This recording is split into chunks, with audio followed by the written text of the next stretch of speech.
Do you really know Subang? Subang ni ada banyak tempat tau. Tapi kita mula dengan SS15. So SS15 ni daripada dulu sampai sekarang, dia memang banyak movement, okay? Orang datang, ada yang students, ada yang masih bekerja, ada yang baru mula bekerja, semuanya dekat SS15 ni. So for me lah, bagi Kila lah, naturally lah, SS15 ni jadi tempat orang macam movement hub tau. Sebab apa?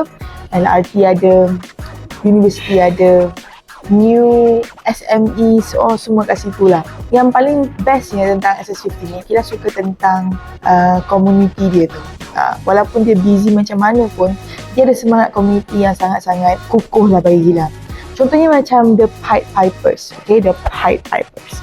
You guys boleh tengok, Pied Pipers tu baru je buat satu aktiviti community di mana dia buat program banteras tikus, which is really nice.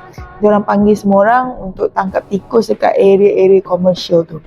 So bagi Kila, tempat ni kalau you nak first time duduk, baru je nak mulakan hidup and masih ada hidup dengan community, this is a place for you. Sebab tu juga orang mungkin lah tak lama dekat kawasan SS15. Of course, kawasan ni tak akan mati tau. Kawasan ni tak akan mati because of the movement. Itu je.